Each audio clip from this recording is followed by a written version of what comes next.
오늘 이 시간에 하나님의 은총이 여러분의 영혼의 하늘의 평강으로 가득 넘쳐지시기를 주의 이름으로 축원드립니다. 오늘 말씀은 새 사람을 입은 존재에 대한 이야기를 하고 있습니다. 예수 그리스도를 믿는 사람들의 이 변화된 상태에 대해서 이야기하시면서 이런 변화된 새로운 존재는 하나님의 형상이 회복되는 역사를 이루는 것으로 가르쳐 주시고 있습니다. 특별히 새로운 존재인 영적인 그리스도인들은 사랑의 존재로 변화되게 하게 되고 또 서로 용납하고 또 용서하는 사람이 되어지게 된다. 여러분, 예수를 잘 믿으면 사랑이 충만할 줄 믿습니다. 예수를 잘 믿으면 불만이 아닌 서로 용납하고 용서하는 것이 충만할 줄 믿습니다. 그리고 중요한 것은 이러한 새로운 존재는 평화의 사람이 된다는 점이 있습니다. 그렇다면 신앙생활하는 데 있어서 가장 큰 만족을 얻게 하는 것은 평강을 얻는 것인데, 오늘 말씀은 이렇게 이야기합니다. 평강을 누리는 것이 신앙생활에서 매우 중요하다 강조하면서 어떻게 하면 평강을 누리는 하나님의 사람으로 살아갈 수 있는지에 대한 그 대답도 오늘 본문의 말씀 우리에게 가르쳐 주시고 있습니다. 그러므로 오늘은 신앙생활 하는데 어떻게 하면 가장 큰 평강을 누릴 수 있을 것인가에 대한 부분을 통해서 이 질문을 통해서 말씀을 중심으로 오늘 깨달음을 우리가 얻고자 합니다. 우선 평강을 누리는 사람이 되려면 새 사람이 되어야 한다라고 말씀합니다. 10절에 보니까 새 사람을 입었으니 이는 자기를 창조하신 이의 형상을 따라 지식에까지 새롭게 하심을 입은 자니라 라고 말씀하고 있습니다. 그렇다면 새 사람을 입는다는 뜻은 무엇입니까? 우리는 모두 예수 그리스도를 믿는 순간 새 사람이 된 줄 믿습니다. 예수를 믿는 순간에 옛사람이 아닌 새 사람으로서의 삶을 살아가게 됩니다. 성령 안에서 새로 거듭난 존재가 되어지게 됩니다. 그런데 이런 거듭남의 역사 속에서 우리 자신의 외형적인 모습이 확 바뀌는 게 아닙니다. 예수 믿으면 갑자기 천사가 되면 얼마나 좋겠습니까? 그런데 우리의 외형적인 모습은 그대로 존재합니다. 물론 평강의 얼굴이라는 우리의 이미지가 평화로울 수 있습니다. 여러분, 예수 믿는 사람의 얼굴을 보면 평안할 줄 믿습니다. 이미지가 평안하고 얼마나 평온한지 걱정의식이 없는 것처럼 볼 수도 있습니다. 그러나 외모는 여전히 세월의 지남에 따라서 늙어서 가게 됩니다. 우리의 이미지는 평강이지만 그러나 육체는 세월의 나이를 먹게 되는 것입니다. 그런데 오늘 말씀은 이 부분을 분명하게 합니다. 그것은 속사람이 거듭나야 한다. 따라합니다. 속사람이 거듭나야 합니다. 할렐루야. 예레미야 17장 9절에 보니까 만물보다 거짓되고 심히 부패한 것은 마음이라 누가 능히 이를 알리오마느냐고 말씀하고 있습니다. 그렇습니다. 사람의 마음은 모든 만물보다 더 심히 부패했음을 예레미야서는 우리에게 증거합니다. 사람의 마음처럼 부패한 것이 없습니다. 이 부패한 마음이 있는 한 우리는 참된 평강을 얻을 수가 없습니다. 여러분 생각해 보십시오. 우리의 마음이 얼마나 부패합니까? 얼마나 우리 안에 쉽게 말하면 우리의 말은 참 복잡한 마음이 있고 더러운 마음 그렇게 많이 있습니까? 그런데 이 부패한 마음이 우리 안에 존재하는 한 우리에게 참된 평강은 없다는 것입니다. 왜 그렇습니까? 왜냐하면 사람은 마음의 눈으로 세상의 모든 것을 바라보기 때문입니다. 그런데 마음이 부패한 상태로 인생을 살아간다면 그 인생이 어떻겠습니까? 세상이 모두 부패한 것으로 보이는 것입니다. 그래서 자신의 인생도 부패하게 보이고 자신의 가정도 부패하게 보이고 세상의 모든 것들이 부패하게 보이는 것입니다. 그러므로 부패한 인생은 쉼을 누리지 못합니다. 평안은 쉼을 누리는 것입니다. 참된 쉼을 누려야 하는데 그 마음이 부패한 것입니다. 그러므로 오늘 말씀은 신앙생활하는 인생이 참된 평강의 사람이 되려면 먼저 새 사람을 입어서 마음을 청결해야 함을 우리에게 가르쳐주고 있습니다. 한번 따라하겠습니다. 마음이 청결해져야 합니다. 할렐루야. 아멘. 여러분, 여러분의 집에 방에 들어갔을 때 집안이 막 어지럽혀지고 엉망으로 있으면 여러분의 마음이 평안하십니까? 집에 들어갔는데 정리정돈이 안 되고 난리가 났습니다. 문식으로 엎어져 있고요, 의자는 넘어져 있고요, 쓰레기는 쌓여 있고. 그러면 여러분의 마음이 평강합니까? 그럼 평강하려면 어떻게 합니까? 방을 청소해야 할 줄 믿습니다. 그렇듯이 우리의 마음이요, 온통 오만 작동 사이로 뒤범벅되어 있으면 우리 안에 평강이 없는 것입니다. 마음의 방에 들어가면요, 실수가 없는 것입니다. 그러면 어떻게 합니까? 마음을 청소해야 할 줄 믿습니다. 여러분, 방은 하루에 몇 번씩 청소하면서 내 마음은 1년 동안 한 번도 청소 안 했다면 하나님 앞에서 내 마음이 얼마나 어지럽겠습니까? 어지러운 마음으로 세상을 보면 모든 것이 어지러운 것입니다. 미움의 마음으로 세상을 보면 모든 사람이 미운 것입니다. 분노의 마음으로 세상을 보면 모든 만나는 사람들이 분노의 화의 대상으로서 보여지는 것입니다. 그래서 쉼이 없는 것입니다. 그런데 평안은 무엇입니까? 쉼을 얻는 것입니다. 따라합니다. 평안은 쉬는 것입니다. 할렐루야. 그래서요, 여러분, 구약으로부터 신약까지 끊임없이 이야기하는 게 안식일을 이야기하는 거예요. 우리 주일을 이야기하는 거예요. 주일날 쉬어야 한다, 이렇게 이야기하는 것입니다. 그러므로 오늘 말씀은 신앙생활을 하는 데 있어서 가장 중요한 것은 마음의 문제를 해결하는 것이다, 마음의 힘을 얻는 것이다 라고 강조합니다.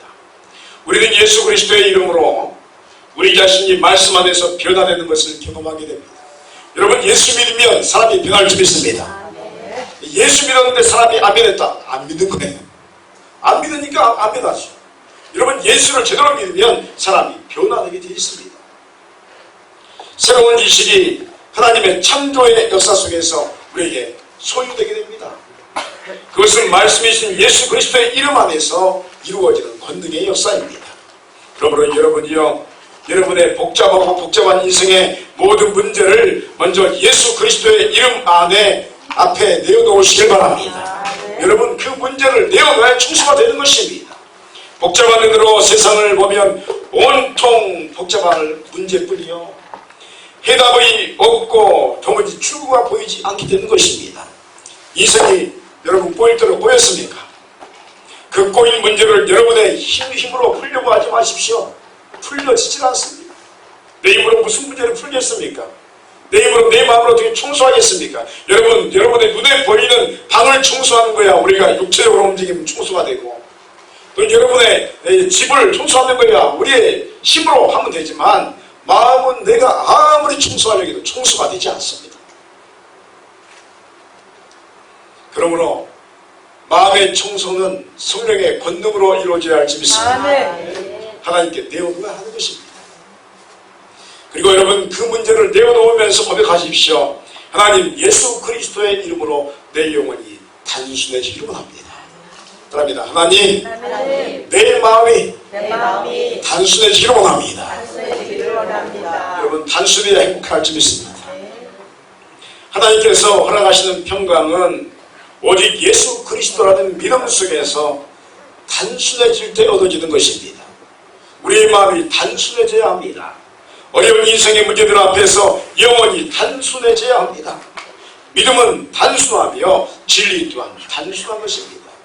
그리고 진리 안에서 우리의 믿음으로써 단순한 그 평화를 누리는 것입니다. 그것은 예수 그리스도의 십자가와 부활의 은총 안에서 우리 자신이 구원받았다는 단순하면서 확실한 신앙 고백의 역사입니다. 이것이 평화입니다. 여러분의 영혼에 단순함을 통해서 얻어지는 십자가의 평화가 그대로 임하시기를 간절히 소원합니다. 여러분, 믿음은 단순한 줄 믿습니다. 단순하게 믿으면 우리에게 평화가 허락되어지는 것입니다. 그렇다면 이런 예수 그리스도의 이름으로 단순함을 이루는 방법은 무엇입니까? 어떻게 하면 단순해질 수 있습니까? 그것은 그리스도의 평강이 우리의 마음을 주장하게 하는 것입니다. 15절에 그리스도의 평강이 너희 마음을 주장하게 하라. 너희는 평강을 위하여 한 몸으로 부르심을 받았으니 너희는 또한 감사하는 자가 되라 라고 말씀하고 있습니다. 어디나 새 사람은 자신의 마음이 부패한 것을 인정하는 사람이요, 그래 자신의 마음을 믿을 수 없음을 깨닫는 사람입니다. 죄송하지만 여러분의 마음을 여러분 믿을 수 있습니까? 기도를 엄청나게 많이 한 사람들도 고백하기를 나는 내 마음을 믿을 수 없다. 이렇게 말합니다. 왜냐하면 내 마음이 부패하지 않습니까? 내 마음은요, 내 의지는 의로워지기로 원하고, 죄와 멀어지기로 원하고, 쾌락으로부터 멀어지기로 원하고, 주의를 성수하기로 원하고, 하나님께 영과 진리로 예배드리기를 원하는데 내 마음은 자꾸 반대로 갑니다. 주의를 범하게 만들고, 죄를 좋아하게 만들고, 쾌락을 통해서 육체적인 일을 하기를 원하고, 끊임없이 하나님의 뜻과 멀어지는 내 마음, 내가 내 마음을 붙들지를 못합니다. 그래서 여러분, 세 사람은 내 마음, 이 마음이 내가 믿을 만한 것이 못됐구나. 여러분, 그러면 사람을 믿어야 합니까? 여러분, 세상에 믿을 수 없는 것이 사람입니다. 따라합니다. 사람은 믿음의 대상이 아니요, 사랑해야 할 존재입니다. 그러면 여러분, 사랑하시기 바랍니다. 사람은 사랑하는 것입니다. 그러면 내 마음도 믿지 못하지. 그러면 또 사람도 믿지 못하지. 그러면 누구를 믿어야 합니까? 하나님 믿어야 할지 믿습니다. 하나님만이 우리에게 구원주시는 것입니다. 그래서 우리가 예수님을 믿는 것입니다. 사람을 믿는 게 아니고 내 마음을 믿는 것이 아니요, 여러분 예수님 믿으시기를 축원드립니다. 여러분의 인생의 모든 문제 예수 그리스도 앞에 내어놓으면서 그분을 믿으시기를 바랍니다. 여러분, 인생의 문제가 생겼습니다. 아무리 매달리고 발버둥 쳐도 그것이 내 뜻대로 안 됩니다. 이상하지?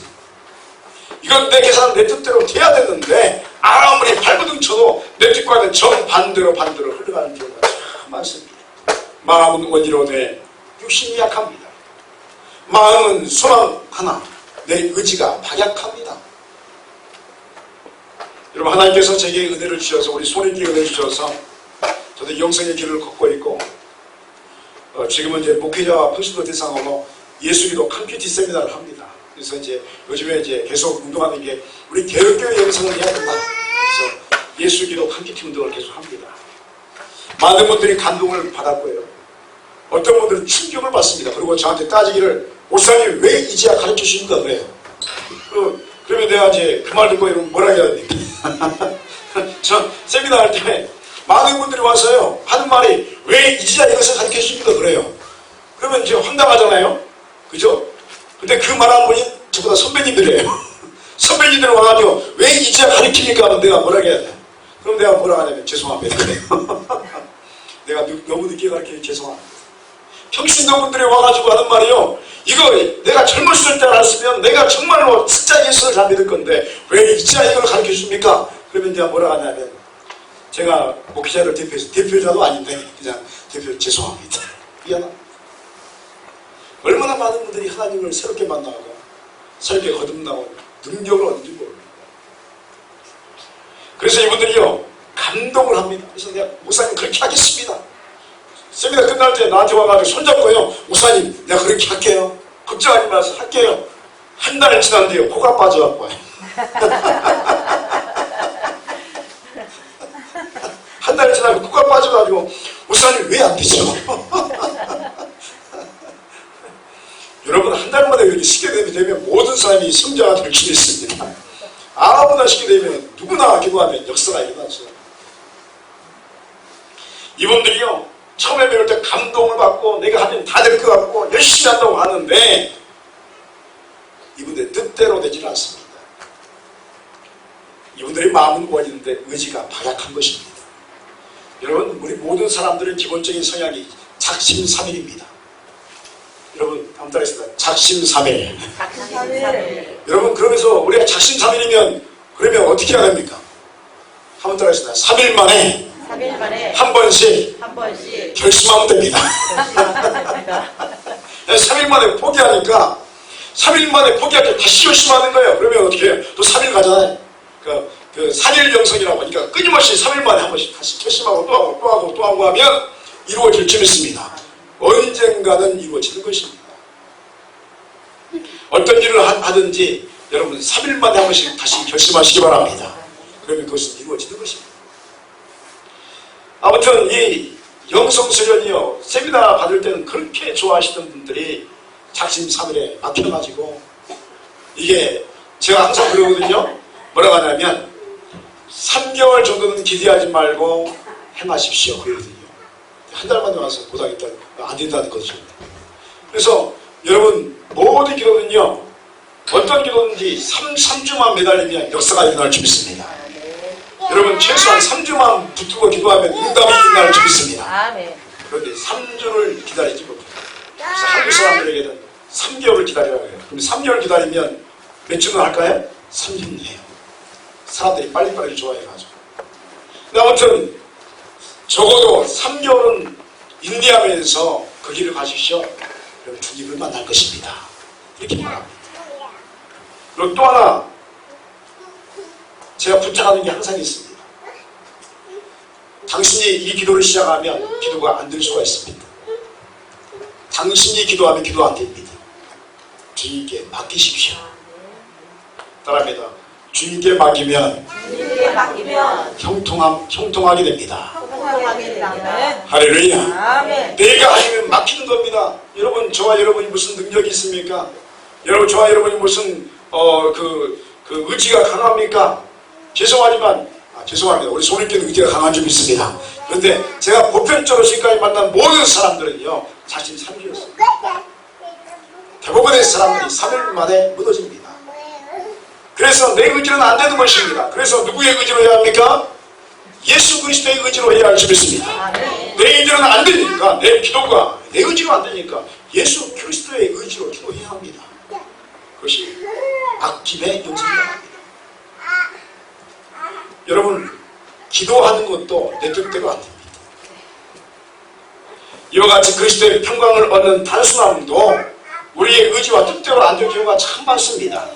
그렇다면 어떻게 해야 합니까? 오늘 말씀은 그리스도의 평강이 너희 마음을 주장하게 하라.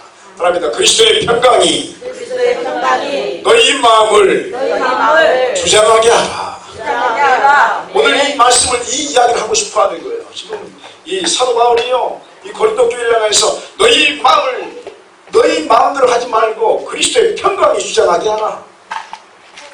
그렇습니다. 주님의 평강이 우리의 마음을 주장하지 않으면 그 어떤 것도 우리는 얻을 수가 없습니다.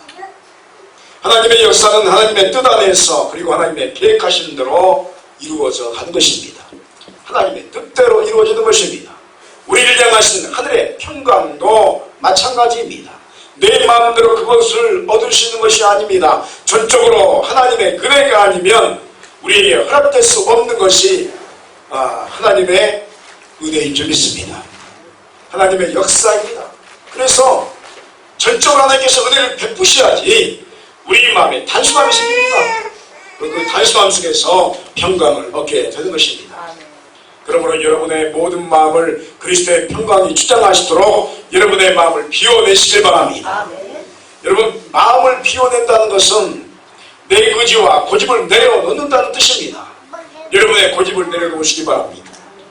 할렐루야. 주의 이름으로 여러분의 고집을 내려놓으시기 바랍니다.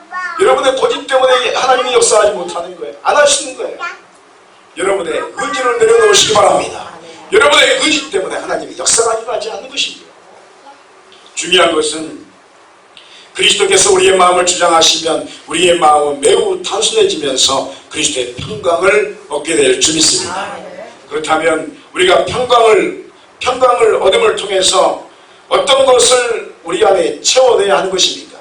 여러분 평강을 얻는다는 것은 우리 자신을 비우는 건데 비움을 통해서 우리가 무엇을 채워넣는 것일까요?